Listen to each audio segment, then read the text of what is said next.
नमस्कार दोस्तों, आपका बहुत बहुत स्वागत है अनअकैडमी के इस ब्रांड न्यू प्लेटफॉर्म अनअकैडमी अभियान पर, जहां पर हम MPPSC प्रीलिम्स 2020 की तैयारी कर रहे हैं।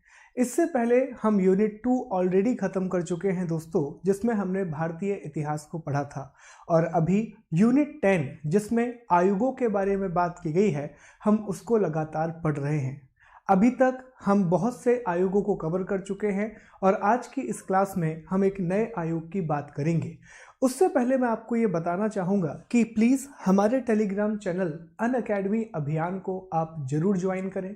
सारी लिंक डिस्क्रिप्शन बॉक्स में दी गई है, क्योंकि जैसे ही आप हमारे चैनल अनअकैडमी अभियान के साथ जुड़ते हैं, आप हमारी PDF को एक्सेस कर पाएंगे और जितनी भी लिंक दी गई है उनको भी एक्सेस करना पाएंगे। और अगर आप मुझसे बात करना चाहते हैं तो अभियान वाले टेलीग्राम चैनल पर एक मैसेज हमने पिन किया हुआ है, उस मैसेज को आप ध्यान से पढ़िए तो वहां आपको मेरा कॉन्टैक्ट नंबर भी मिल जाएगा।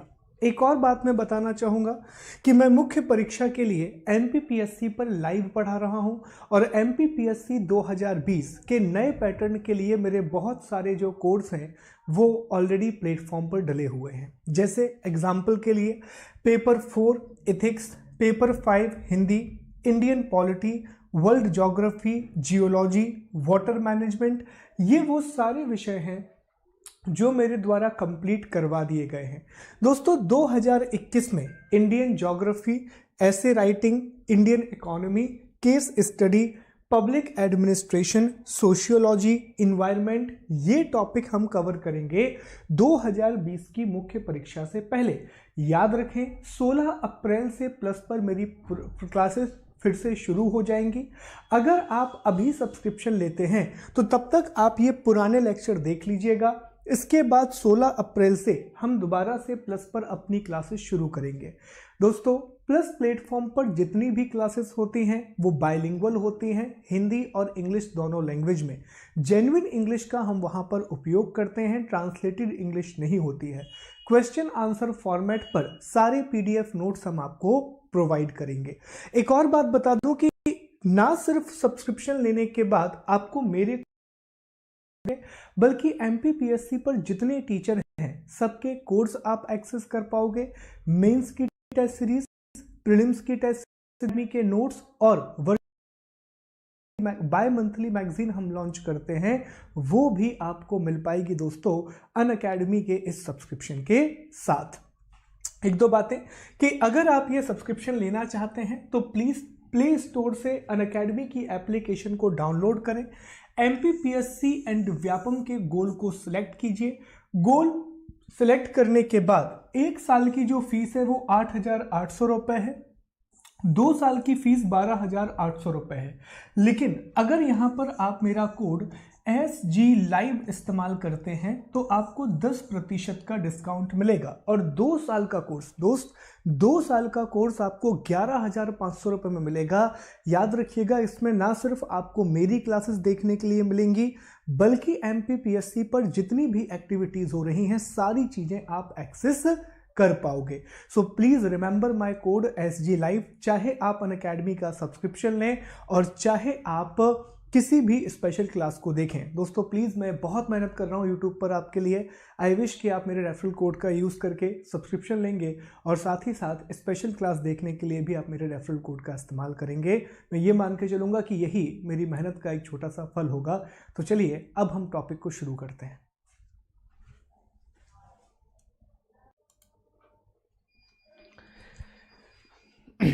तो चलिए दोस्तों, अब हम हमारे 8वें अध्याय को शुरू करने के लिए जा रहे हैं, जिसका नाम है राष्ट्रीय महिला आयोग, national commission for women welfare, या सामान्य भाषा में नेशनल विमेन कमीशन के रूप में भी इसे जाना जाता है।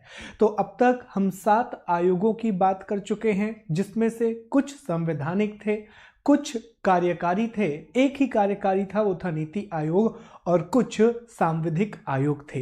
तो दोस्तों सबसे पहली बात जो राष्ट्रीय महिला आयोग के बारे में हमें पता होनी चाहिए वो ये है कि राष्ट्रीय महिला आयोग का गठन संसद के एक अधिनियम राष्ट्रीय महिला आयोग अधिनियम 1990 के द्वारा किया गया है, नेशनल विमेन कमीशन एक्ट 1990 के द्वारा। चूंकि इसका का निर्माण संसद के एक अधिनियम के द्वारा किया है, पार्लियामेंट के एक एक्ट के द्वारा किया गया है, इसी कारण यह एक सांविधिक निकाय होगा, यह एक स्टैट्यूटरी बॉडी होगी। तो आगे बढ़ने से पहले पहला ही प्रश्न यहां से निकल करके आएगा कि महिला आयोग किस प्रकार का निकाय है, विमेन कमीशन का नेचर क्या है। तो आंसर करेंगे दोस्तों, यह एक सांविधिक निकाय है, यह एक स्टैट्यूटरी बॉडी है, क्योंकि इसका निर्माण राष्ट्रीय महिला आयोग अधिनियम 1990 के द्वारा हुआ है, national commission for women act 1990 के द्वारा हुआ है। ठीक है सर, अब ये बताएं कि कितनी बातें हम इस आयोग के बारे में पढ़ने वाले हैं। तो दोस्तों, इस आयोग के बारे में हम कुल 6 पॉइंट पढ़ेंगे। सबसे पहले हम सामान्य परिचय की बात करेंगे, इसका एक सामान्य परिचय लेंगे। उसके बाद आयोग के गठन और संरचना को डिस्कस करेंगे, constitution and composition of commission की बात करेंगे। फिर हम आयोग की पदावधि और सेवा शर्तों की बात करेंगे, कमीशन के टेन्योर और सर्विस कंडीशन को डिस्कस करेंगे। नंबर 4 में आयोग के कार्य को हम पढ़ेंगे, फिर अन्य तथ्य पढ़ेंगे और नंबर 6 में मध्य प्रदेश महिला आयोग को पढ़ेंगे, मध्य प्रदेश विमेन कमीशन को पढ़ेंगे। याद रखें दोस्तों, जब आप इकाई 10 का सिलेबस देखते हैं तो उसमें लिखा गया है राष्ट्रीय महिला आयोग, लेकिन ब्रैकेट में लिखा है मध्य प्रदेश महिला आयोग को संदर्भ में रखते हुए ये पढ़ना है। तो साथ ही साथ मध्य प्रदेश कमीशन या विमेन कमीशन के बारे में भी हमें पढ़ना होगा। तो आइए सबसे पहले हम राष्ट्रीय महिला आयोग का एक सामान्य परिचय डिस्कस करते हैं, इंट्रोडक्शन यहां पर डिस्कस करते हैं। देखिए, सबसे पहली बात यह है कि राष्ट्रीय महिला आयोग का गठन 31 जनवरी 1992 को केंद्र सरकार के द्वारा किया गया था, 31 जनवरी 1992 को सेंट्रल गवर्नमेंट के द्वारा किया गया था। अभी हमने मानव अधिकार आयोग पढ़ा था, वहां भी हमने यही देखा था कि मानव अधिकार आयोग का गठन केंद्र सरकार ने किया था, ह्यूमन राइट कमीशन का फॉर्मेशन सेंट्रल गवर्नमेंट ने किया था। उसी प्रकार महिला आयोग विमेन कमीशन का गठन भी केंद्र सरकार सेंट्रल गवर्नमेंट के द्वारा किया गया। कब किया गया? तो 31 जनवरी 1992 को, 31 जनवरी 1992 को। सर, ये किसके आधार पर गठन किया गया? तो दोस्तों याद रखें, महिला आयोग का गठन राष्ट्रीय महिला आयोग अधिनियम 1990 के द्वारा किया गया, नेशनल विमेन कमीशन एक्ट 1990 के द्वारा किया गया। चूंकि इसका गठन संसद के अधिनियम के द्वारा किया गया है, पार्लियामेंट्री एक्ट के द्वारा किया गया है, तो याद रखेंगे दोस्तों, यह एक सांविधिक निकाय होगा, यह एक स्टैट्यूटरी बॉडी होगी। कैसी बॉडी होगी? यह एक स्टैट्यूटरी बॉडी होगी। ठीक है। और दोस्तों, यहां पर यह एक मंत्रालय के साथ जुड़ा हुआ है, मिनिस्ट्री के साथ जुड़ा हुआ है। राष्ट्रीय महिला आयोग का जो नोडल मंत्रालय है, नोडल मिनिस्ट्री है, वह महिला और बाल विकास मंत्रालय है, ministry of women and child welfare. दोस्तों, आयोग का मुख्यालय नई दिल्ली में स्थित है। इनकी पहली अध्यक्ष जयंती पटनायक थी, जबकि वर्तमान अध्यक्ष का नाम रेखा शर्मा है, जो कि आयोग की 9वें नंबर की अध्यक्षा हैं, 9th नंबर की चेयरपर्सन है। ये बातें दोस्तों आपको याद रखना है। ठीक है। तो बहुत बेसिक कहानी समझिएगा, बहुत ही बेसिक सी स्टोरी है।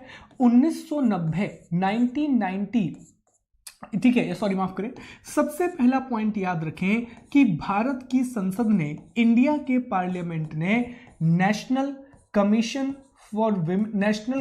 विमेन एक्ट 1990 को पारित किया।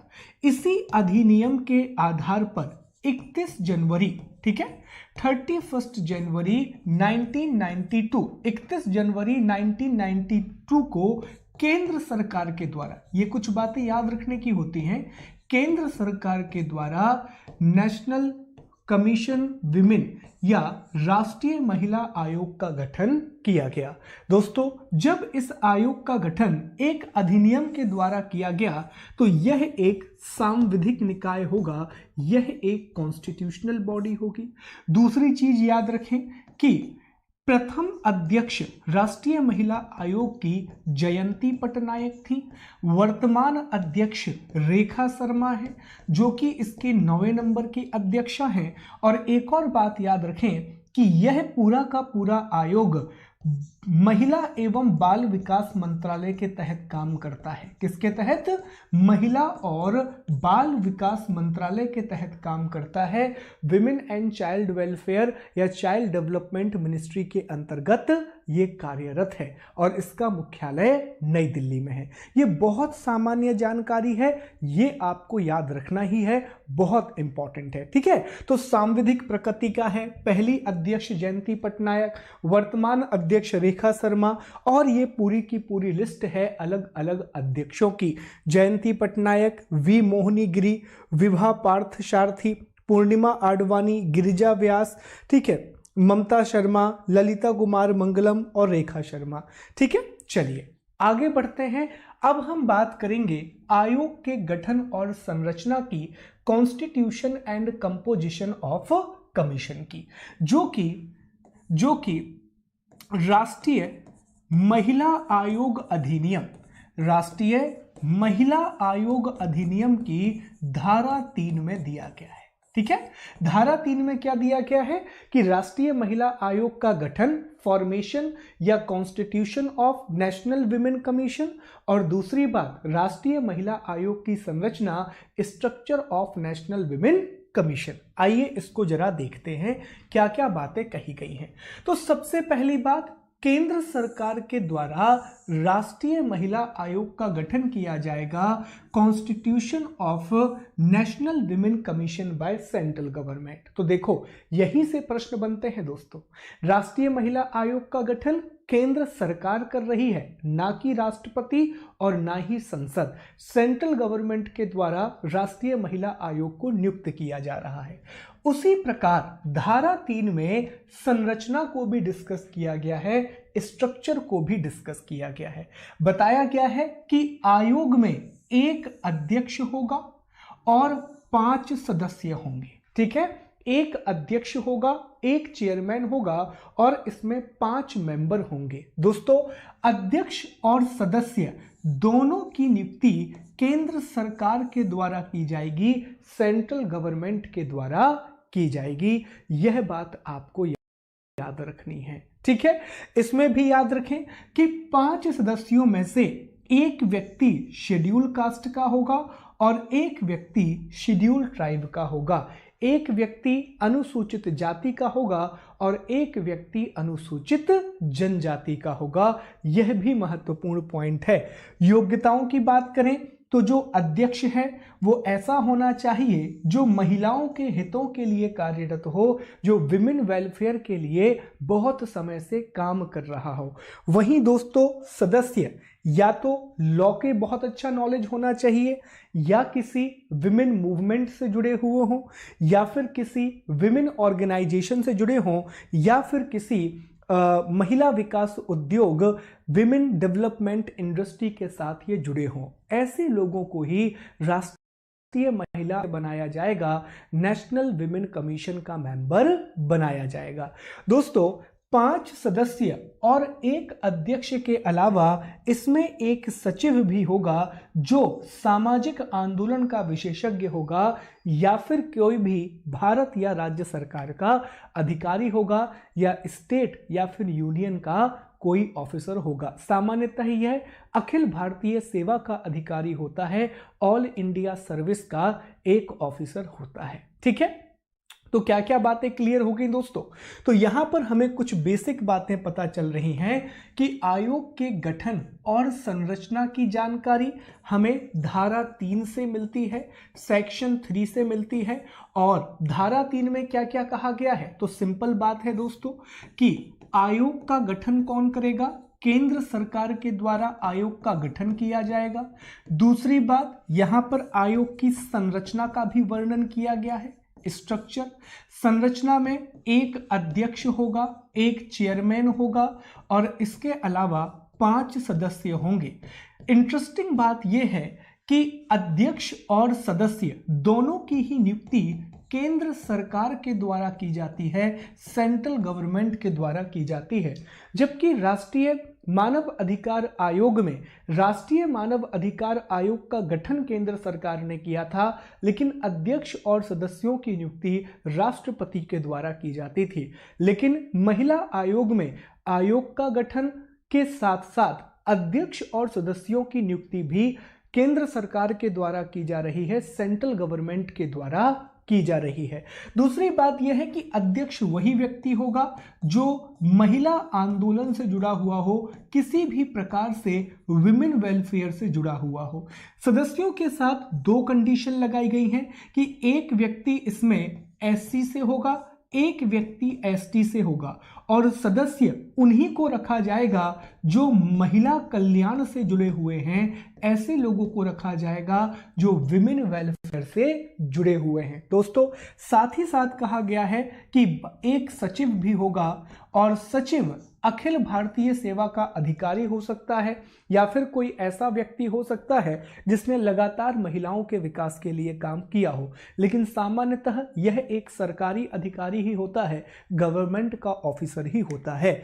तो संरचना, योग्यता, सचिव और गठन, ये सारी बातें अधिनियम की धारा 3 में की गई हैं, जो एक्ट बनाया है उसके सेक्शन 3 में इन सारी बातों को डिफाइन किया गया है। चलिए आगे बढ़ते हैं, अगले पार्ट को जरा डिस्कस करते हैं। दोस्तों, ये तो क्लियर हो गया। अब आयोग की पदावधि और सेवा शर्तों के बारे में बात करते हैं। कमीशन के टेन्योर और टर्म ऑफ कंडीशन के बारे में बात करते हैं, जो आयोग की धारा 4 में बताई गई हैं। कमीशन के सेक्शन 4 में इनको डिफाइन किया गया है। तो देखें, लिखा गया है कि आयोग के सदस्य और अध्यक्ष का कार्यकाल 3 वर्षों का होगा, और ये अपना त्यागपत्र केंद्र सरकार को देंगे। इनका वेतन भी केंद्र सरकार तय करेगी और इनको हटाने का काम भी केंद्र सरकार करेगी। बहुत आसान है दोस्तों, हम इसको हमेशा ऐसे याद रखते हैं कि जिस व्यक्ति ने अपॉइंट किया, जिसने नियुक्त किया, उसी को त्यागपत्र दिया जाएगा, उसी को रेजिग्नेशन दिया जाएगा। तो देखिए साहब, महिला आयोग के अध्यक्ष और सदस्य को नियुक्त किसने किया था? केंद्र सरकार ने। विमेन कमीशन के चेयरमैन और मेंबर को अपॉइंट किसने किया था? सेंट्रल गवर्नमेंट ने। तो ये अपना रेजिग्नेशन भी किसे देंगे? ये अपना त्यागपत्र भी केंद्र सरकार को सौंपेंगे, सेंट्रल गवर्नमेंट को सौंपेंगे। और एक बात और विशेष याद रखेंगे कि इनके वेतन का निर्धारण और इनकी सेवा शर्तों का निर्धारण, इनकी सैलरी और इनकी टर्म कंडीशन को भी केंद्र सरकार ही तय करती है, सेंट्रल गवर्नमेंट ही डिसाइड करती है, और केंद्र सरकार ही इनको हटाएगी। रिमूव करने का राइट भी किसके पास है? तो केंद्र सरकार के पास है। तो त्यागपत्र केंद्र सरकार, वेतन केंद्र सरकार, हटाना केंद्र सरकार। तो ये सारी चीजें सेंट्रल गवर्नमेंट के पास होती है। तो सवाल ये होता है, क्या सर इनको ऐसे ही हटा दिया जाएगा या हटाने के कुछ आधार भी होंगे, कुछ पैरामीटर भी होंगे? तो 5 से 6 पैरामीटर हैं इनको हटाने के। देखें एक एक करके कि केंद्र सरकार किसी भी व्यक्ति को जो महिला आयोग का अध्यक्ष या सदस्य है, उन्हें कुछ आधारों पर हटाता है। जैसे या तो वो दिवालिया घोषित हो जाए, या फिर उसे सजा दे दी जाए, किसी न्यायालय के द्वारा उसे सजा दे दी गई है। तीसरा आधार क्या होता है कि उसे मानसिक रूप से अस्वस्थ घोषित कर दिया जाए। चौथा आधार, अगर वह अक्षम हो जाए। पांचवा आधार, ये इंपॉर्टेंट है, वह लगातार 3 बैठकों में अनुपस्थित रहे, ठीक है, और वह सरकारी पद का दुरुपयोग करता हो। तो इन आधारों पर केंद्र सरकार महिला आयोग के सदस्य या अध्यक्ष को हटा सकती है, विमेन कमीशन के चेयरमैन या फिर मेंबर को रिमूव कर सकती है। याद रखिएगा दोस्तों, दिवालिया हो जाए, शारीरिक अक्षमता, दूसरा अपना काम करने में इनकैपेबल हो, किसी कोर्ट के द्वारा उसे सजा दे दी गई हो, या फिर वो लगातार 3 बैठकों तक, लगातार 3 मीटिंग्स में वो एब्सेंट रहा हो तो इन आधारों पर महिला आयोग के अध्यक्ष या सदस्यों को केंद्र सरकार के द्वारा हटाया जा सकता है। ये बात आपको याद रखनी है। ठीक है दोस्तों, अब हम आगे बढ़ते हैं और आयोग के कार्यों को डिस्कस करेंगे, विमेन कमीशन के फंक्शंस को डिस्कस करेंगे जो इस अधिनियम की 10वीं धारा में बताए गए हैं, सेक्शन नंबर 10 में बताए गए हैं। आयोग के कार्य आसान हैं। सबसे पहला, महिलाओं के संवैधानिक और कानूनी अधिकारों की जांच करना, शिकायतों का निवारण करना, महिलाओं की दशा सुधारने के लिए सिफारिश करना, महिला बंदी गृहों का निरीक्षण करना, केंद्र और राज्य सरकारों को रिपोर्ट सौंपना, सामाजिक आर्थिक विकास की योजना में भाग लेना, सामाजिक आर्थिक विकास में अपनी सलाह देना, महिला विकास की प्रगति का मूल्यांकन करना। तो ये सारी चीजें महिला आयोग का काम होती हैं। तो बेसिक काम है, ऐसा नहीं है कि कुछ भी याद करने की बात है, जैसे वहां पर कुछ बातें हमें याद करना पड़ा था, लेकिन यहाँ बेसिक काम है। महिला अधिकारों के लिए जागरूक करना, उनको बताना कि उनके संवैधानिक अधिकार कौन कौन से हैं, उनके सांविधिक अधिकार कौन कौन से हैं, इन अधिकारों को बताना, ये सारे काम जो हैं वो महिला आयोग को सौंपे गए हैं। महिला आयोग अधिनियम की धारा 10 के अनुसार नेशनल विमेन कमीशन एक्ट 1990 की सेक्शन 10 के अनुसार। ठीक है दोस्तों, अब याद रखें कुछ अन्य तथ्य। धारा 11 में कहा गया है कि केंद्र सरकार के द्वारा अनुदान दिया जाएगा। धारा 13 में कहा गया है कि महिला आयोग हर साल अपनी रिपोर्ट सेंट्रल गवर्नमेंट को देगा। धारा 14 में कहा गया है कि सेंट्रल गवर्नमेंट इस रिपोर्ट को पार्लियामेंट के सामने रखेगी। और धारा 17 में कहा गया है कि केंद्र सरकार आयोग के संचालन के लिए नियमों का निर्माण करेगी। तो इंटरेस्टिंग बात आप देख रहे होंगे कि राष्ट्रपति का जिक्र कहीं पर भी नहीं आया है, राज्यपाल का जिक्र भी कहीं पर नहीं आया है, और पार्लियामेंट का जिक्र भी कहीं पर नहीं आया है। ये सारी की सारी बातें केंद्र सरकार के इर्द गिर्द घूमती हैं, सेंट्रल गवर्नमेंट के इर्द गिर्द घूमती हैं। तो आइए एक बार हम इसका क्विक रिवीजन कर लेते हैं और फिर हम टॉपिक को खत्म करते हैं। तो देखिए दोस्तों, हमने नेशनल विमेन कमीशन के बारे में पढ़ा, राष्ट्रीय महिला आयोग के बारे में पढ़ा।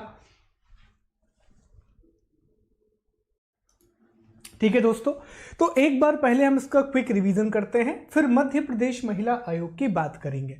देखिए, सबसे पहला पॉइंट हमने क्या डिस्कस किया कि राष्ट्रीय महिला आयोग का गठन 31 जनवरी 1952 को हुआ, 1992 को हुआ। किसके द्वारा? तो नेशनल विमेन कमीशन एक्ट 1990 के द्वारा। दूसरा पॉइंट आपको इसमें याद रखना है कि इसका गठन, फॉर्मेशन या कॉन्स्टिट्यूशन सेंट्रल गवर्नमेंट के द्वारा किया जाता है, ऐसा धा हुआ है।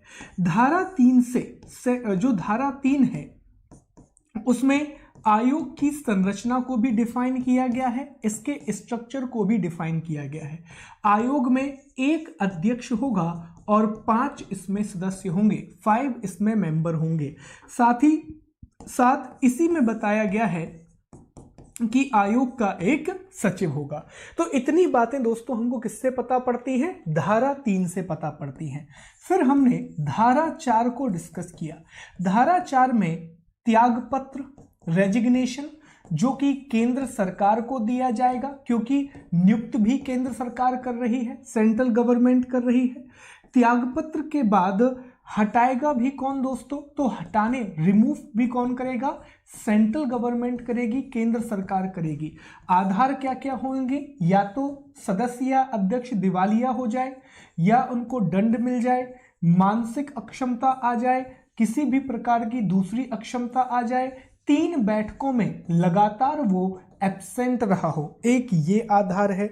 धारा 4 में ही कहा गया है कि वेतन और सेवा शर्तें, सैलरी और टर्म और कंडीशन भी केंद्र सरकार के द्वारा ही निर्धारित की जाएंगी, सेंट्रल गवर्नमेंट के द्वारा ही डिसाइड की जाएंगी।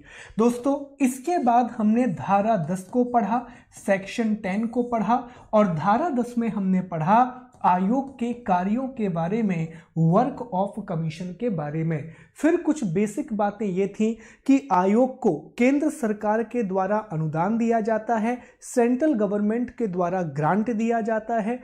दूसरी बात हमने ये देखी कि आयोग हर साल अपनी रिपोर्ट केंद्र सरकार को सौंपता है, सेंट्रल गवर्नमेंट को देता है और सेंट्रल गवर्नमेंट इस रिपोर्ट को संसद के सामने पेश करती है, पार्लियामेंट के सामने पेश करती है। तो इन बेसिक बातों को दोस्तों हमने अब तक समझा। तो चलिए अब हम मध्य प्रदेश महिला आयोग को डिस्कस कर लेते हैं, एमपी के विमेन कमीशन के बारे में बात कर लेते हैं। याद रखिए ये पढ़ना बहुत जरूरी है क्योंकि सिलेबस में इस चीज को मेंशन किया गया है। देखिए दोस्तों, मध्य प्रदेश महिला आयोग का गठन 23 मार्च 1998 को किया गया था, 23 मार्च 1998 को। जिस प्रकार राष्ट्रीय महिला आयोग का गठन केंद्र सरकार करती है, उसी प्रकार मध्य प्रदेश महिला आयोग का गठन राज्य सरकार या स्टेट गवर्नमेंट के द्वारा किया गया था। दोस्तों, राज्य महिला आयोग का गठन मध्य प्रदेश राज्य महिला आयोग अधिनियम 1995 की धारा 3 के द्वारा किया गया था। Section 3 of MP women commission act 1995 के द्वारा किया गया था। तो यहां पर कंपैरिजन याद रखना, राष्ट्रीय महिला आयोग का गठन राष्ट्रीय महिला आयोग अधिनियम 1990 के द्वारा किया गया है, नेशनल विमेन कमीशन एक्ट 1990 के द्वारा किया गया है, जबकि मध्य प्रदेश महिला आयोग का गठन मध्य प्रदेश महिला आयोग अधिनियम 1995 की धारा 3 के द्वारा किया गया है, section 3 of MP women commission act 1995। आगे अगर हम बढ़ें दोस्तों, तो चूंकि इसका गठन एक अधिनियम के द्वारा किया गया है, तो यह भी एक सांविधिक निकाय होगा, यह एक स्टैट्यूटरी बॉडी होगी। ठीक है, इसमें एक अध्यक्ष होता है, एक सचिव होता है और 5 सदस्य होते हैं। तो वही संरचना है, राष्ट्रीय महिला आयोग में भी एक अध्यक्ष है, 5 सदस्य हैं और एक सचिव है। तो इसी प्रकार की संरचना यहां देखने के लिए मिलती है। ठीक है, और सदस्य वही होते हैं जो सामाजिक कार्यकर्ता हो या जिनको शिक्षा का अनुभव हो, जिनको चिकित्सा का अनुभव हो या जिनको विधि का अनुभव हो। तो ऐसे लोगों को ही दोस्तों सदस्य के रूप में नियुक्त किया जाता है। आगे बढ़ें तो जो भी आयोग का मंत्री आयोग का अध्यक्ष होता है उसे कैबिनेट मंत्री का दर्जा दिया जाता है और आयोग के दूसरे सदस्यों को राज्य मंत्री का दर्जा दिया जाता है, मिनिस्टर ऑफ स्टेट का स्टेटस दिया जाता है। हमने शुरू में भी डिस्कस किया है दोस्तों कि 3 प्रकार के मंत्री होते हैं। सबसे ऊपर कैबिनेट मंत्री होता है, उसके नीचे राज्य मंत्री काम करते हैं और उसके नीचे उप मंत्री काम करते हैं। राज्य मंत्री जो स्वतंत्र प्रभार वाले होते हैं, इंडिपेंडेंट चार्ज वाले होते हैं, उनकी वैल्यू अलग होती है, उनका दर्जा अलग होता है। तो यहां याद रखें कि जो भी आयोग का अध्यक्ष होगा उसे मंत्री के स्तर का और जो आयोग के अन्य सदस्य होंगे उनको राज्य मंत्री के स्तर का दर्जा दिया जाएगा। आयोग को अपना काम करने के लिए सिविल अदालत की शक्ति प्राप्त है। आयोग को अपना काम करने के लिए सिविल कोर्ट की पावर मिली हुई है।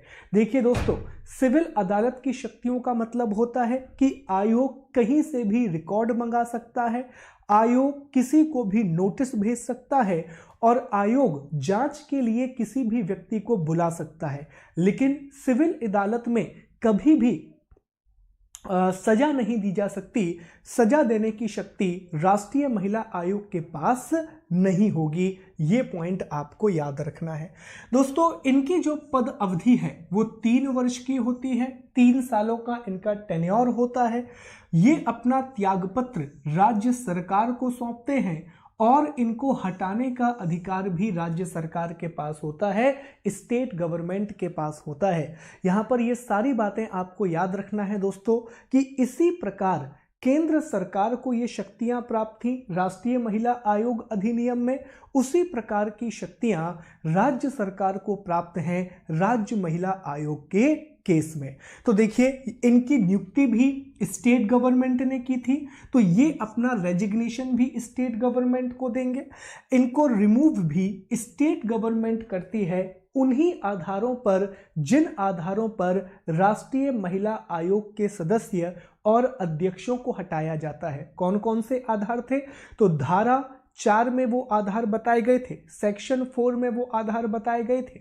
लिखा था दिवालिया हो जाए, मानसिक अक्षमता, काम करने में अक्षमता, लगातार 3 बैठकों में अनुपस्थित हो जाए, रेगुलर जो 3 सिटिंग है उसमें वो एब्सेंट हो जाए, तो इनको आधार माना गया था केंद्र सरकार के द्वारा हटाने का, सेंट्रल गवर्नमेंट के द्वारा रिमूव करने का। दोस्तों, जो इसकी वर्तमान अध्यक्ष हैं वो शोभा ओझा हैं और उसके अलावा कृष्णकांत तोमर, उपमा राय और लता वानखेड़े अध्यक्ष रही हैं। अब यहां पर हम देखें कि मध्य प्रदेश महिला आयोग के कार्य क्या क्या हैं, इसके फंक्शन क्या क्या हैं। बहुत सारे कार्य हैं, हमें कुछ कार्य बस याद रखने हैं। जैसे कि यहां पर एक कार्य देख रहे होंगे कि संविधान और दूसरी जो विधियां हैं जो महिलाओं के लिए बनाई गई हैं उनके बारे में जागरूकता प्रदान करना, उनके बारे में लोगों को अवेयर करना।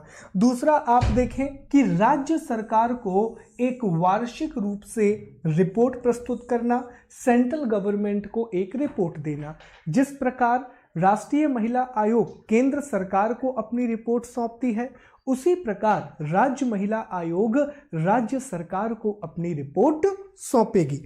अगला देखें कि संविधान के और महिलाओं के लिए जो कार्य हो रहे हैं उस बारे में सलाह देना, महिलाओं के सामाजिक और आर्थिक विकास की योजना तैयार करना, ऐसे मुकदमों का धन देना जो महिलाओं के बड़े समूह पर प्रभाव डालते हैं। तो दोस्तों, कार्यों की एक बहुत बड़ी लिस्ट यहाँ पर है, तो इस लिस्ट को आप आराम से रीड कर लेंगे। बहुत बेसिक कार्य है, ऐसी कोई भी चीज़ नहीं है जो इसमें अलग से आ रही हो। तो चलिए अब हम इसके प्रश्नों को सॉल्व करते हैं और मल्टीपल चॉइस क्वेश्चन को यहाँ पर हम लगाना शुरू करेंगे। दोस्तों,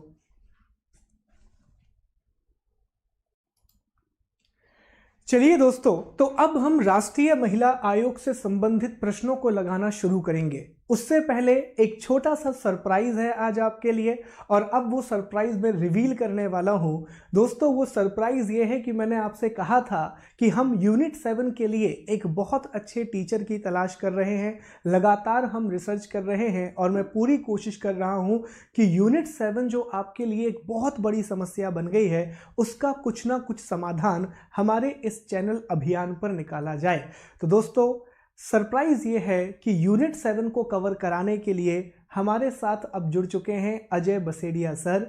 अजय बसेड़िया सर को ऑलरेडी आप लोग जानते हैं, पहले भी वो अनअकैडमी का हिस्सा रहे हैं।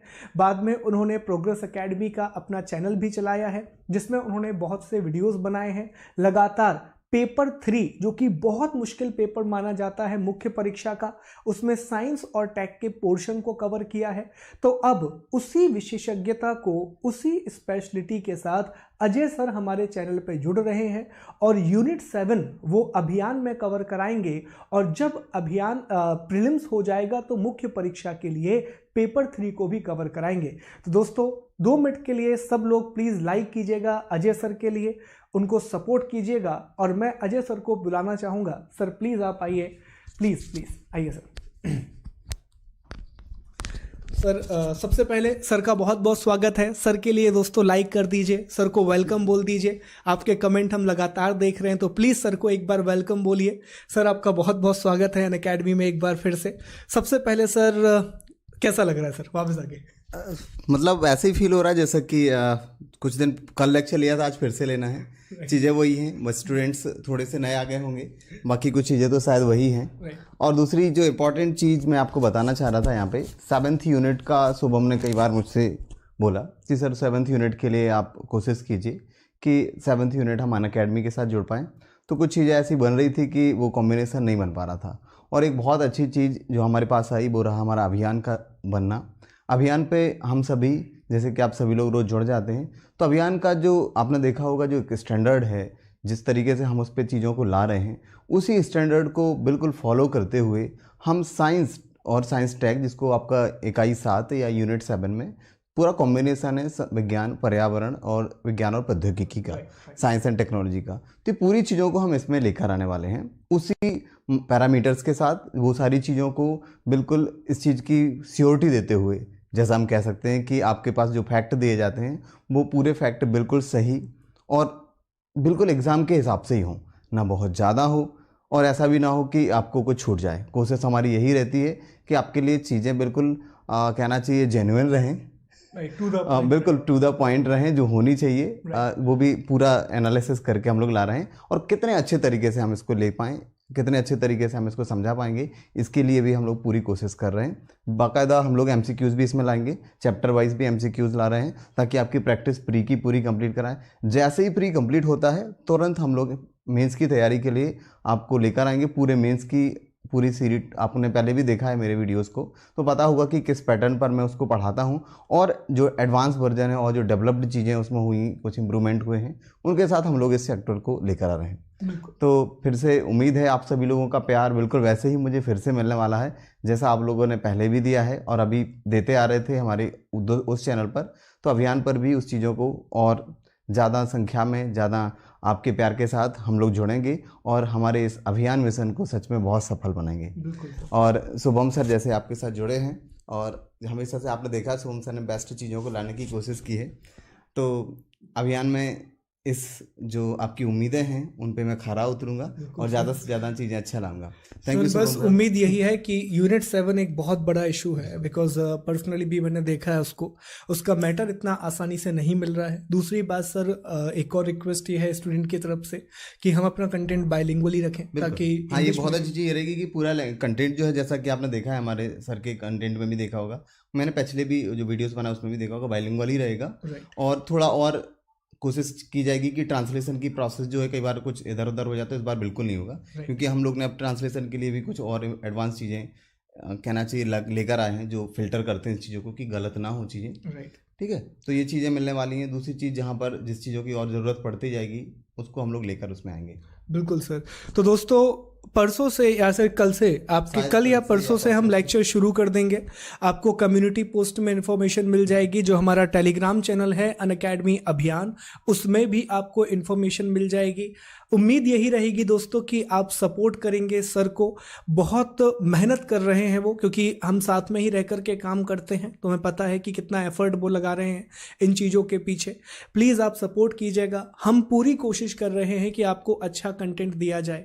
मैंने आपसे वादा किया था कि मैं आपको 4 यूनिट ख़त्म करा के दूंगा। इकाई 2 मैंने ख़त्म करा दी, इकाई 10 हम ख़त्म करने वाले हैं। इसके बाद यूनिट 9 हम शुरू करेंगे, यूनिट 8 कवर करेंगे। इकोनॉमी जो मैंने प्रॉमिस नहीं किया था, फिर भी मैं आपको कवर करा दूंगा।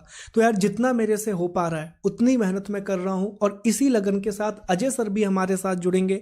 वो मध्य प्रदेश का यूनिट 7 साइंस और टेक कवर कराने वाले हैं। और सबसे पहले तो वो दूसरे चैप्टर से हम शुरू करेंगे शायद, है ना। पहला चैप्टर जो है वो थोड़ा सा बाद में अगर समय मिलता है तो उसको पूरा लास्ट में नहीं तो लेके आएंगे, फिर उसको बिल्कुल वन लाइनर के रूप में हम कवर कर सकते हैं, वो भी कवर हो जाएगा। वैसे पूरी यूनिट ही कवर होगी, लेकिन जो फर्स्ट है आपने पढ़ा होगा 7th यूनिट में विज्ञान के मौलिक सिद्धांत, उसको थोड़ा सा हम लोग बाद में देखेंगे, क्योंकि उसमें अगर शुरुआत में ही हम लोग उलझ जाते हैं कहना चाहिए, तो वो चूंकि बच्चों को अवेयर है उस चीज़ से, साइंस वाले बच्चे रहे हैं जो, तो उनको तो आता ही है, और जो बेसिक जो साइंस है वो उनको आती है। तो साइंस टेक और अदर जो चैप्टर्स हैं उनको हम लोग पहले कवर करा रहे हैं। ठीक है sir, thank you so much. और मिलते हैं दोस्तों, प्लीज़ सपोर्ट कीजिएगा सर का। Thank you so much, thank you. चलिए दोस्तों, तो ये रहा पहला प्रश्न राष्ट्रीय महिला आयोग से आपके सामने, नेशनल विमेन कमीशन से आपके सामने। राष्ट्रीय महिला आयोग का गठन किस वर्ष किया गया था? The in which year national commission for women was formed? तो हम सभी जानते हैं दोस्तों कि 31 जनवरी 1992 को, 31 जनवरी 1992 को नेशनल विमेन कमीशन एक्ट 1919 की धारा 3 सेक्शन 3 के माध्यम से केंद्र सरकार के द्वारा, सेंट्रल गवर्नमेंट के द्वारा इसका गठन किया गया था। आगे बढ़े, दूसरा प्रश्न दिया गया है कि राष्ट्रीय महिला आयोग का गठन किस अधिनियम के तहत किया गया? Under which act the national commission for women was formed. तो ये भी हमको पता है दोस्तों कि राष्ट्रीय महिला आयोग अधिनियम 1990 के द्वारा राष्ट्रीय महिला अधिनियम आयोग का निर्माण किया गया था। अगला प्रश्न, राष्ट्रीय महिला आयोग की प्रथम अध्यक्ष कौन थी? First chairperson of the national commission for women. तो दोस्तों जयंती पटनायक राष्ट्रीय महिला आयोग की पहली अध्यक्षा थी। वर्तमान अध्यक्ष रेखा शर्मा है। आगे बढ़ते हैं, ठीक है। राष्ट्रीय महिला आयोग की वर्तमान अध्यक्ष कौन है? Current chairperson of national commission for women. तो अभी मैंने बताया दोस्तों कि रेखा शर्मा राष्ट्रीय महिला आयोग की वर्तमान अध्यक्षा है। आगे बढ़े, इनमें से कौन लगातार 2 बार, यह अच्छा प्रश्न है, लगातार 2 बार राष्ट्रीय महिला आयोग का अध्यक्ष रहा है?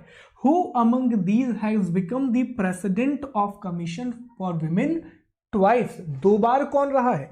जयंती पटनायक, विभा पार्थसारथी, गिरिजा व्यास और ममता शर्मा। तो दोस्तों अगर वो लिस्ट आपको याद हो तो गिरिजा व्यास ऐसी अध्यक्ष रही हैं जिन्होंने लगातार 2 बार महिला आयोग के पद का कार्यकाल या अध्यक्ष का कार्यकाल संभाला है।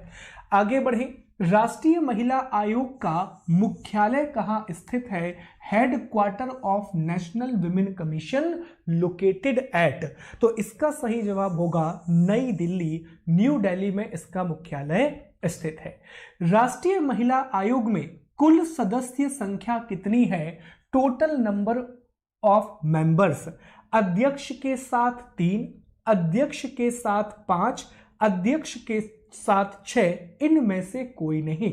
ठीक है, तो यहां पर याद रखें दोस्तों, इसका सही जवाब होगा सी। आपको याद होगा कि हमने धारा 3 में आयोग की संरचना को डिस्कस किया था और देखा था कि 1 अध्यक्ष होते हैं और 5 सदस्य होते हैं जिनकी नियुक्ति केंद्र सरकार के द्वारा की जाती है, सेंट्रल गवर्नमेंट के द्वारा जिनको अपॉइंट किया जाता है। तो अध्यक्ष 1 और सदस्य 5, तो कुल 6 सदस्य हो जाएंगे, 6 मेंबर्स हो जाएंगे।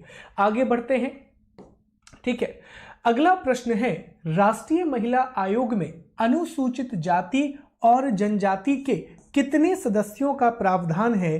तो दोस्तों 1 व्यक्ति अनुसूचित जाति से और 1 व्यक्ति अनुसूचित जनजाति से, तो 2 सदस्यों का प्रावधान है। 2 मेंबर्स का प्रोविजन किया गया है कि 5 में से 2 सदस्य, 5 में से 1 एससी से आएंगे और 1 जो है वो एसटी से होंगे, ये प्रावधान भी किया गया है। अगला प्रश्न, राष्ट्रीय महिला आयोग के अध्यक्ष और सदस्यों का कार्यकाल कितना है? Tenure of chairman and member of national commission, तो ये 3 वर्ष और 65 वर्ष का कार्यकाल है। 3 ईयर और 65 ईयर का टेन्योर दिया गया है। ठीक है दोस्तों, आखिरी प्रश्न, राष्ट्रीय महिला आयोग के अध्यक्ष और सदस्यों की नियुक्ति किसके द्वारा की जाती है? Who appoints the chairman and member of National Commission for Women? तो दोस्तों केंद्र सरकार के द्वारा, सेंट्रल गवर्नमेंट के द्वारा राष्ट्रीय महिला आयोग के अध्यक्ष और सदस्यों की नियुक्ति की जाती है। तो इस प्रकार से हमने अपना 8वां आयोग भी कंप्लीट कर लिया, जिसमें राष्ट्रीय महिला आयोग और मध्य प्रदेश महिला आयोग को हमने डिस्कस किया। दोस्तों एक बात मैं आपको बता दूं कि अगर आप हमारे पीडीएफ को लेना चाहते हैं और लिंक वगैरह जो हमारे लेक्चर की होती है, तो इसके लिए प्लीज़ आप हमारा टेलीग्राम चैनल अनअकैडमी अभियान जरूर ज्वाइन करें। और अनअकैडमी पर ये वो सारे विषय हैं जो मेरे द्वारा पढ़ाए जा रहे हैं। अगर आप अनअकैडमी का सब्सक्रिप्शन लेना चाहते हैं या इसकी स्पेशल क्लास को देखना चाहते हैं, तो प्लीज़ आप मेरा कोड इस्तेमाल करें SG Live। अगले वीडियो में आपसे फिर मुलाकात होगी, तब तक के लिए अपना ख्याल रखिएगा। हमारे चैनल को सब्सक्राइब जरूर करें और वीडियो को लाइक करें। Thank you so much guys.